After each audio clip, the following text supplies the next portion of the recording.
آصف علی زرداری وہ بھی صدارت خرید کر صدر پاکستان بنا ہے۔ میں پاکستان کی اسٹیبلشمنٹ کو بتانا چاہتا ہوں مدارس کی رجسٹریشن ہونی چاہیے۔ یہی کہتے ہیں نا ہم ان کو کہ اب مدارس کے اکاؤنٹس بحال ہونے چاہیے۔ یہی کہتے ہیں نا ہم ان کو کہ ہمارے پاکستان کے مدارس میں جو باہر کے طلباء آتے ہیں ان کو ویزے جاری کیے جائیں۔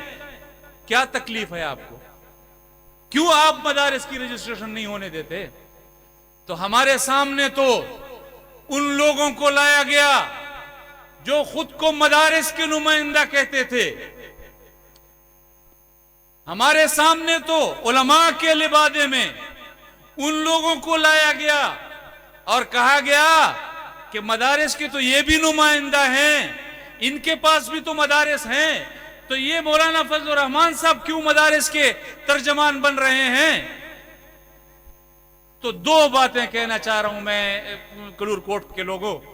پہلی بات یہ کہ آپ کہتے تھے جی یہ تو انتظامی مسئلہ ہے، آپ سوسائٹیز ایکٹ کے تحت رجسٹر ہونا چاہتے ہیں، ہم وزارت تعلیم کے تحت رجسٹر ہونا چاہتے ہیں، یہ تو بس صرف اتنی سی بات ہے۔ کل آصف علی زرداری وہ جو صدر پاکستان وہ بھی صدارت خرید کر صدر پاکستان بنا ہے۔ پاکستان میں اس دفعہ سودے ہوئے ہیں، اسمبلیوں کے سودے ہوئے ہیں، حکومتوں کے سودے ہوئے ہیں، صدارتوں کے سودے ہوئے ہیں، اور آپ کے اس وقت جتنے لوگ بیٹھے ہوئے ہیں حکمرانی پر باقاعدہ سودا کر کے آئے ہوئے ہیں۔ تو آپ نے جس صدر کو آپ صدر پاکستان کہتے ہیں، کل کے اس کے بیان نے آپ کے منہ پر کالک نہیں مل دی؟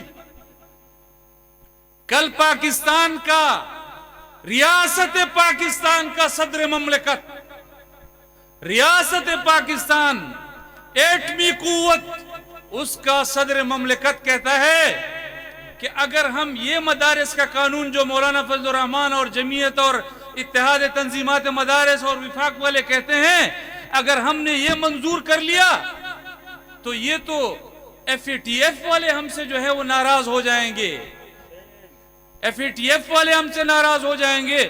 تو میرا سادہ سا سوال ان علماء سے ہے جو علماء کے لبادے میں آپ کے مقابلے پر آئے ہیں کہ اس کے بعد بھی آپ کہیں گے کہ یہ انتظامی مسئلہ ہے اور ہم مدارس کے ترجمان ہیں؟ آپ کا صدر مملکت تو کہتا ہے کہ یہ تو ایف اے ٹی ایف کی وجہ سے ہم نہیں کر رہے۔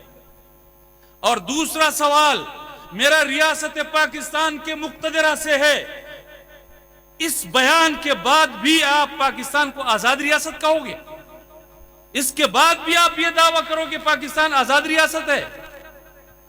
جب ایف اے ٹی ایف کی وجہ سے آپ اپنے مدارس کے قانون اس پر دستخط نہیں کر سکتے، اس کے بعد بھی آپ کہتے ہیں یہ آزاد ریاست پاکستان ہے، یہ آزاد اسلامی جمہوریہ پاکستان ہے۔ اور جو لوگ کہتے ہیں کہ جی عوام کی منتخب حکومت ہے، میں ایک سوال ان سے بھی کرنا چاہتا ہوں کہ مجھے یہ بتاؤ کہ اس بل کو تو سینٹ نے بھی منظور کیا، اس بل کو تو قومی اسمبلی نے بھی منظور کیا، پاکستان کے دونوں ایوانوں نے اس بل کو منظور کیا ہے، کون سی ایسی قوت ہے جو اس بل پر آپ کو دستخط کرنے سے روک رہی ہے؟ پارلیمنٹ دونوں ایوانوں نے اس کو پاس کیا ہے، اس کے باوجود بھی کوئی قوت آپ کو دستخط کرنے سے روک رہی ہے، اس کے بعد بھی آپ کہتے ہو کہ ہماری حکومتیں کٹ پتلی حکومت نہیں ہے، ہماری حکومتیں غلام حکومتیں نہیں ہیں، ہماری حکومتیں آزاد حکومتیں ہیں۔ تو جیسے میرے قائد نے کہا تھا تم غلام ابن غلام ابن غلام ہو۔ نعرہ تکبیر! قائد جمعیت حضرت مولانا فضل الرحمان، قائد تمہاری سیاست کو سلام ہے سلام۔ میرے قائد نے بہت پہلے آپ کو غلام ابن غلام ڈکلیئر کیا ہے، اور تم آج اپنے آپ کو اپنے عمل سے ثابت کر رہے ہو۔ تو میں ریاست کے مقتدرہ کو پیغام دینا چاہتا ہوں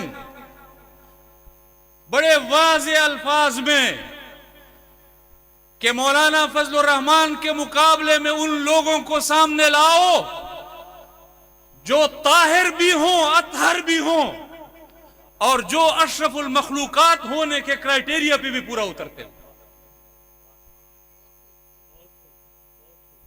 یہ کس قسم کے لوگوں کو آپ مولانا فضل الرحمان اور جمعیت علماء کے مقابلے میں لے آتے ہیں؟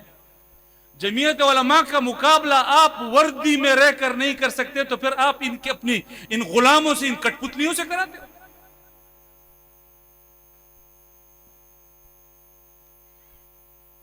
جمعیت علماء اسلام کا کردار ہے 26ویں آئینی ترمیم میں پاکستان کو سود کی لعنت سے پاک قرار دلوایا۔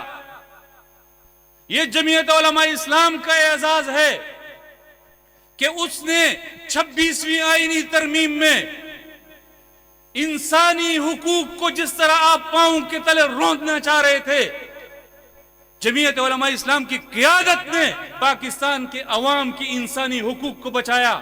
آپ 26ویں آئینی ترمیم میں ملٹری کی عدالتیں، ملٹری کورٹ لانا چاہتے تھے، جمعیت علماء اسلام کی قیادت نے پاکستان کے عوام کی حقوق کی حفاظت کی ہے۔ تو آپ کلور کوٹ کے لوگوں، میں آپ سے پوچھنا چاہتا ہوں کہ جمعیت علماء اسلام جو مذہب کے حوالے سے بھی آپ کے بنیادی حقوق کا تحفظ بھی کرتی ہے، اس کی ترجمانی بھی کرتی ہے، اور دنیا کے حوالے سے بھی آپ کے حق کے حکمرانی کی حفاظت کرتی ہے، آپ کے نظریے کی حفاظت کرتی ہے، آپ کے جمہوریت کی حفاظت کرتی ہے، آپ کے ووٹ کی حفاظت کرتی ہے، تو میں پاکستان کی اسٹیبلشمنٹ کو بتانا چاہتا ہوں، تم نے علماء کا اور جمعیت کا راستہ روکنے کی کوشش بلوچستان میں کی تھی، ناکام ہو گئے تھے۔ تم نے جمعیت علماء اسلام کا راستہ روکنے کی کوشش کے پی میں کی تھی، ناکام ہو گئے۔ تم نے جمعیت علماء اسلام اور اس کے کارکنوں کا راستہ سندھ میں روکنے کی کوشش کی، ناکام ہو گئے، اور انشاءاللہ تم یہاں بھی جمعیت اور اس کے کارکنوں کا راستہ نہیں روک سکو گے۔